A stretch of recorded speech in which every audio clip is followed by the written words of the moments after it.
بسم اللہ الرحمن الرحیم نحمدہ ونصلی علی رسولہ الکریم اما بعد۔ احباب گرامی، ہمارا یہ سکون خانہ کورس کا آج 10واں سبق ہے۔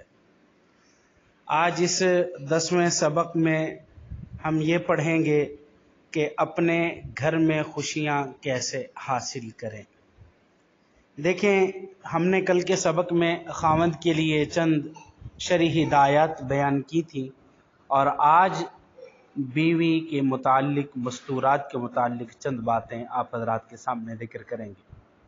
تو خواتین کو، مستورات کو چاہیے کہ ان ہدایات اور باتوں کو دل کے کان کھول کر سنیں اور عمل کی نیت سے سنیں۔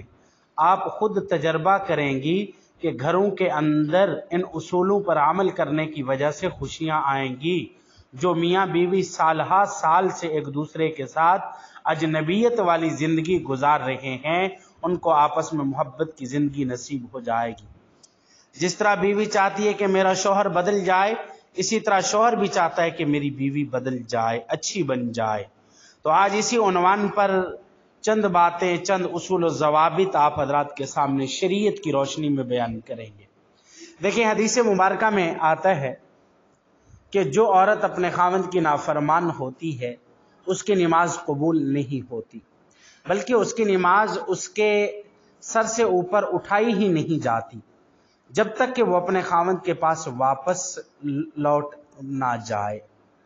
اس سے کیا مراد ہے؟ اس سے مراد یہ ہے کہ وہ بیویاں جو جھگڑے کرتی ہیں، بات بات پر میکے بھاگ جاتی ہیں، خاوند سے ہم کلامی بند کر دیتی ہیں، مختلف طریقوں سے خاوند کو اپنے تحت لانے کی کوشش کرتی ہیں، یہ نافرمان بیویاں ہیں۔ اگر یہ اللہ تعالیٰ کی عبادت بھی کریں تو ان کی نمازیں ان کے سروں سے اوپر اٹھائی نہیں جاتی جب تک کہ یہ اپنے شوہر کو راضی نہ کر لے۔ اکثر بیویاں اپنے گھروں کو خوشیوں سے آباد کرتی ہیں، مگر کہیں کہیں ایسی ضدی طبیعت کی بیویاں بھی ہوتی ہیں جن کے اندر عنایت ہوتی ہے، ہٹ درمی ہوتی ہے، چھوٹی چھوٹی باتوں کا بتنگڑ بنا لیتی ہیں۔ اس وجہ سے وہ اپنی زندگی بھی برباد کرتی ہیں اور اپنے خاوند کی زندگی بھی برباد کرتی ہیں۔ کئی بیویوں کو شوق ہوتا ہے کہ اپنے خاوند کو روب میں رکھیں۔ اس سے بڑھ کر اور بے وقوفی کیا ہوگی کہ خاوند ہوتا ہے، بیوی بیوی ہوتی ہے۔ خاوند کو اس طرح روب میں رکھنے کی تمنا کرنا جس طرح ماں بیٹے کو رکھتی ہے، یہ بڑی بے وقوفی ہے۔ خاوند کو جب اللہ رب العزت نے عزت دی تو بیوی کو چاہیے کہ وہ بھی عزت اور اکرام کے ساتھ رکھے۔ کئی عورتوں کو تو خاوند کی ڈانٹ ڈپٹ سے ہی فرصت نہیں ہوتی۔ اگر لکھی پڑھی ہیں، عقل مند اور سمجھدار ہیں یا مال میں برتر ہیں تو بس ان کو خاوند کو ڈانٹنے میں ہی مزہ آتا ہے۔ یہی چیز گھر کی بربادی کا سبب بنتی ہے، اور ایسی بیوی سے خاوند جان چھڑا کر خوش ہوتا ہے۔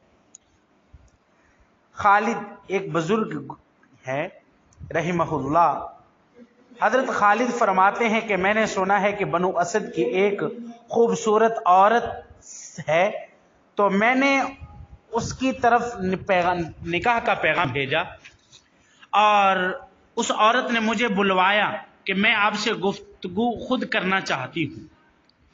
میں جب گیا تو اس نے ایک جالی نما باریک پردہ لگایا ہوا تھا، اس کے پیچھے وہ بیٹھی ہوئی تھی۔ اس نے جب دیکھا کہ میں بیٹھ گیا تو وہ پردہ کے قریب بیٹھ گئی۔ اس نے اس وقت اپنا کھانا منگوایا، ایک تھال کے اندر پلاؤ رکھا ہوا تھا، اس پر بھنا ہوا گوشت رکھا ہوا تھا۔ وہ کھانے بیٹھی اور پورا تھال اس نے خالی کر دیا۔ پھر اس کے بعد اس نے دودھ کا بڑا کٹورا منگوایا اور دودھ کے کٹورے کو ایک سانس میں ہی پی گئی۔ اس کے بعد اس نے اپنی باندی سے کہا کہ درمیان کا پردہ اٹھا دو تاکہ میں اس بندے سے گفتگو کر سکوں۔ کہتے ہیں کہ پردہ اٹھایا گیا تو کہتے ہیں کہ شکل کی تو بہت ہی زیادہ خوبصورت تھی، مگر اچھی خوراک کی وجہ سے وہ کافی موٹی تازی بھی تھی۔ وہ شیر کی کھال کے اوپر بیٹھی ہوئی تھی۔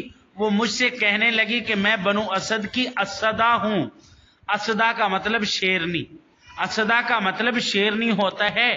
یہ تم نے میری خوراک دیکھی، اب تم مجھے دیکھ رہے ہو، اگر چاہتے ہو تو میں نکاح کے لیے حاضر ہوں۔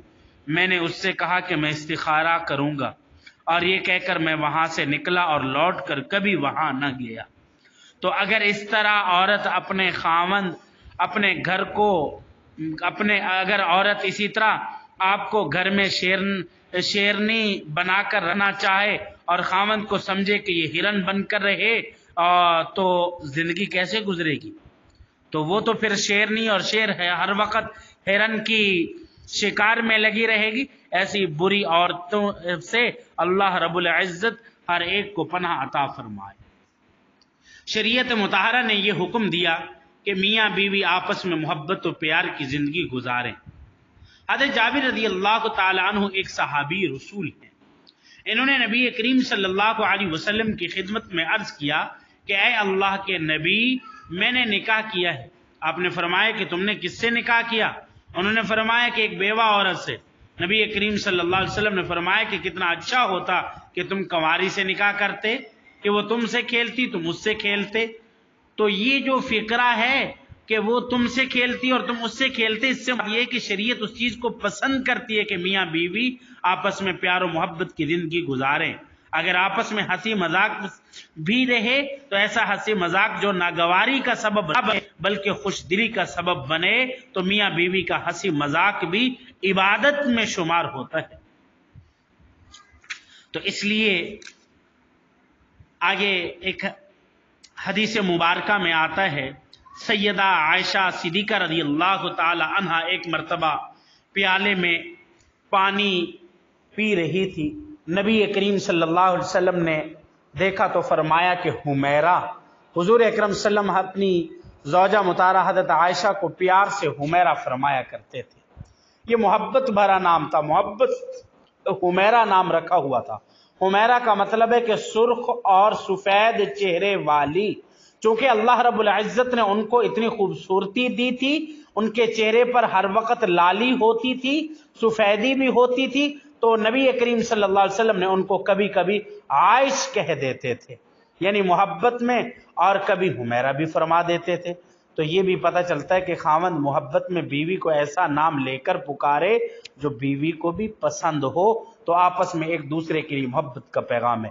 ایسا نام نہ پکارے کہ جو نفرت کا باعث بنے، بلکہ ایسا نام پکارے کہ جو ان کے درمیان ان کے تعلق کو مزید بڑھائے۔ نبی کریم صلی اللہ علیہ وسلم نے فرمایا کہ حمیرہ میرے لیے بھی پانی بچا دینا۔ اب غور کریں، نبی کریم صلی اللہ علیہ وسلم الگ بھی تو پانی منگوا سکتے تھے، مگر اپنی جگہ حضرت عائشہ صدیقہ رضی اللہ تعالیٰ نے پانی بچا دیا، تو نبی کریم صلی اللہ علیہ وسلم نے وہ پیالہ اپنے ہاتھ میں لیا اور آپ رک گئے۔ آپ نے پھر پوچھا کہ عائشہ تم نے کہاں پر اپنا منہ لگا کر پانی پیا تھا؟ تو حضرت عائشہ رضی اللہ تعالی عنہا نے بتایا تو اس جگہ سے پانی پیا تھا۔ تو حدیث میں آتا ہے کہ نبی کریم صلی اللہ علیہ وسلم نے پیالے کے رخ کو پھیرا اور جہاں سے سیدہ عائشہ صدیقہ رضی اللہ تعالی عنہا نے پانی پیا، وہیں سے نبی کریم صلی اللہ علیہ وسلم نے اپنے لب مبارک لگا کر پانی نوش فرمایا۔ اب ذرا سوچیں، جب خاوند اور بیوی کو ایسی محبت ہو تو پھر وہ گھر کیوں آباد نہیں ہوگا؟ اس گھر میں کیوں سکون نہیں آئے گا؟ شریعت چاہتی ہے کہ میاں بیوی ایسے پیار و محبت سے رہیں۔ ایک اور حدیث مبارکہ میں آتا ہے، نبی کریم صلی اللہ علیہ وسلم نے ارشاد فرمایا کہ جب تم میں سے کوئی کھانا کھائے تو اس وقت تک ہاتھ نہ پونجے جب تک اس کو خود نہ چاٹ لے یا نہ چٹا لے۔ یہ مسلم شریف کی اس روایت سے یہ پتہ چلتا ہے کہ نبی کریم صلی اللہ علیہ وسلم نے یہاں تک تعلیم دی کہ اگر کھانا کھایا تو اب جو کھانا انگلیوں پر لگا ہوا ہے اس کو دھونے سے پہلے خود انسان صاف کر لے اپنے منہ سے۔ یا میاں بیوی میں اتنی محبت ہے تو خاوند کی انگلیاں بیوی صاف کر سکتی ہے، تو یہ شریعت نے اس بات کو پسند فرمایا ہے۔ اور نبی کریم صلی اللہ علیہ وسلم خوش مزاج چہرے کے تھے۔ جب آپ صلی اللہ علیہ وسلم گھر آتے تھے تو ازواج مطہرات کے پاس آپ کے چہرے پر ہمیشہ مسکراہٹ رہتی تھی۔ آج کل دیکھا کہ شوہر ایسے بھی ہیں کہ بہر تو بہت خوش مزاج رہتے ہیں اور گھر میں داخل ہوتے ہیں تو ایسی سڑی ہوئی شکل بنا کر آتے ہیں، پتہ نہیں کہ کہیں مصیبت کا مارا ہوا کون آ گیا یہاں۔ یہ اچھی چیز نہیں ہے، شریعت میں اسے منع کیا گیا۔ نبی کریم صلی اللہ علیہ وسلم اپنے گھروں میں اپنی بیویوں کے ساتھ کام میں بھی ان کا ہاتھ بٹایا کرتے تھے۔ جب محبت ہو تو مل کر شوہر اور بیوی کا کام کرنے کا مزہ اور زیادہ اچھا ہے۔ دیکھیں حدیث مبارکہ، نبی کریم صلی اللہ علیہ وسلم کی سیرت دیکھیے، آپ نبی بھی ہیں اور شوہر بھی ہیں۔ حدیث مبارکہ میں آتا ہے جب حضرت صفیہ سے شادی ہوئی، سفر کی حالت میں رخصتی ہوئی، وہاں سے کوچ کرنا تھا، تو نبی کریم صلی اللہ علیہ وسلم ان کے اونٹ کے قریب آئے اور آپ اونٹ کے قریب بیٹھ گئے۔ آپ نے صفیہ سے فرمایا کہ تم میرے گھٹنے پر پاؤں رکھ کر اونٹ پر سوار ہو جاؤ۔ اللہ رب العزت کے محبوب اس طرح بیٹھے کہ ان کی زوجہ مطہرہ نے ان کے گھٹنے پر پاؤں رکھا اور سیڑھی کی طرح ان کو بنا کر پھر اس طرح سوار ہوئیں۔ اللہ رب العزت کے محبوب اپنی بیویوں کو اگر ایسی محبت دے سکتے ہیں تو آج کے خاوند اپنی بیویوں میں کو کیوں محبت نہیں دے سکتے؟ نبی کریم صلی اللہ علیہ وسلم بہت قدردانی فرمایا کرتے تھے۔ حدیث مبارکہ میں آتا ہے کہ ایک سفر میں ایک صحابی ازواج مطہرات کے اونٹوں کو مہار سے پکڑ کر لے کر جا رہے تھے، تو انہوں نے اونٹ کو ذرا تیز چلانا شروع کر دیا، تو ایک صحابی تھے، نبی کریم صلی اللہ علیہ وسلم نے ان کو، جو یہ صحابی تھے اونٹوں کو تیز چلا رہے تھے، آپ صلی اللہ علیہ وسلم نے ان کو دیکھ کر فرمایا انجشا، اونٹوں کو ذرا ایسا چلاؤ۔ یہ صحابی کا نام تھا انجشا، اونٹوں کو ذرا ایسا چلاؤ، اس لیے کہ ان کے اوپر پانی آب گینے سوار ہیں۔ نبی صلی اللہ علیہ وسلم نے عورتوں کو آب گینے سے تشبیہ دی، یعنی ہیرے اور موتی۔ کیا مطلب آب گینے کا؟ ہیرے اور موتی اس سے اندازہ لگا سکتے ہیں کہ نبی کریم صلی اللہ علیہ وسلم نے کس طرح تعلیم دیتے ہوئے خاوند اپنے گھروں میں اپنی بیویوں کی کس طرح قدردانی کرتے ہیں۔ آپ اندازہ لگائیے نبی کریم صلی اللہ علیہ وسلم نے اپنی امت کو کس طرح حکم دیا ہے۔ دعا کیجئے ہمیں حضور اکرم صلی اللہ علیہ وسلم کے نقش قدم پر چلنے کی توفیق عطا فرمائے اور ہمارے گھروں کو ہمیشہ کے لیے خوشیوں سے بھر دے۔ وآخر دعوانا الحمد للہ رب العالمین۔